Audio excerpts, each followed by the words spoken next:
guys, Eddie here, and I'd like to tell you guys why I chose the Subaru WRX out of all the other cars that I could have purchased for potentially $30,000. I consider myself a car enthusiast, and when I get bored sometimes I do like to go to car dealerships and just fiddle around with their cars. So I have pretty much excuse me, driven everything in the segment of about $30,000. A few exceptions here and there for some reasons which I'll mention soon, but around $30,000 you could buy some fantastic used cars. But I didn't want to go down the used car route because, you know, I do not have any mechanic friends where I live by, and I can't have somebody, or I don't know somebody who's trustworthy to go with me to look at used cars. And then in addition to that, I just don't have the time to have them fixed. I need some reliability, I need some warranty, and above all, a skill that I want to develop but I don't have time to develop is to do some of my own wrenching. And later on, hopefully I'll have more time and I'll be able to do that, but for right now I had to settle for something new. So around $30,000 you could get a wide variety of cars. However, I wanted something that was sporty. I went as far as to go to BMW and I test drove some of their 2 Series cars, but you put 2 different options on that car and you're already looking at $50,000. Not to mention that I think that the 2 Series with the smaller engine does have some squishiness to the suspension, and I wanted something that was quite firm. So that took BMW kind of out of the market. That was one of my more upscale test drives. And honestly, I wouldn't have bought the car even if I had $50,000, because I just don't think that the 2 Series is worth it unless you get a 235M, and that's a completely different ballpark for me. But in the $30,000 price range, I test drove a couple cars. I test drove the A3 by Audi, and by no means is that a sporty car, but it doesn't come with a 6-speed manual. By the way, I need a manual transmission. That's another one of my prerequisites for a car. It needs to have a stick. I didn't drive the Ford Focus ST because I'm not in love with the way that the interior looks. I would pretty much prefer a more bare bones type of model of any car for that matter, because I'm not interested in navigation and all the buttons and high-tech stuff. I prefer just for the car to have good steering, a good transmission, a reasonable audio system. I don't care too much for Bose and other such manufacturers. Most of the time I drive with the radio off. So the more bare bones Focus ST comes with this ugly center console, which I'm not sure I could have lived with every day looking at it. The car's exterior doesn't have to be the most beautiful, but the interior at least has to be comforting and not make it feel like it's clustered. That being said, you know, a tight car is not something that I'm against, being that I've owned an S2000 before, and I also owned the Mini Cooper S before. So small cars are not the problem. It's more of how the ergonomics and how it feels to be inside that car. Other things that I looked at also include well, there's a car flying behind me, so let me get out of this lane. By the way, this car picks up really nice in 6th gear once you get the revs up a bit. Have fun killing yourself, lady, on the telephone. The irony is that I'm filming a video right now. Anyway, moving forward, I've also driven the Subaru Scion Twins, the BRZ and the FRS, and I really like those cars.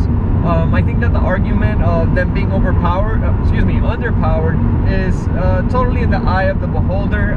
When I drove those cars, I did not feel that they were underpowered. I understand the cars, what they stand for, and I would love to own one day, but I really needed something with capacity to have 4 passengers. Not 4 passengers, but 4 people inside the car. That's one of the other reasons why I had to sell my Mini Cooper S. So getting in and out of a BRZ for mostly my family, who would be the members and the people who would be in the car with me, more so being my parents, given that I don't have any kids. They're getting not quite up there in age, but it makes it a lot easier to get in and out of a 4-door car. I really wish that the Mazda Speed 3 for the new generation would be out already, because I would have loved to have driven that. But I think ultimately the front drive and the torque steer would have turned me off. and that's something that I didn't like about my Mini, was the torque steer and the understeer in general. So that moves me along to the Volkswagen GTI. I like the way that car drives, but just the depreciation of the car is something that kind of turns me off. Their leases were kind of outrageous, and I wasn't really ready to fork over $33,000 in the forms that they had the car in the showroom, at least. So those were some of the options that I looked at. I also looked at the new Ford Mustangs, but around 30 grand you can get the EcoBoost 4-cylinder, and I fundamentally have some issues, which, you know, are no fault of the car, but more so of my own, with the 4-cylinder Mustangs. So I opted to not go that route. I didn't even test drive that car, even though I probably should have. I wasn't going to look at the GT because simply the Mini Cooper spoiled me with some fantastic gas mileage, and I didn't want to be doing 22, 23 miles to the gallon on the highway. That just would have not necessarily financially hurt me, but, you know, fundamentally I'd rather do something with a little bit better gas mileage for the buck and for the trips. One of the other cars that I have driven in the past is the Nissan 370Z, and I honestly like the car. It feels a little bit heavy for what it is.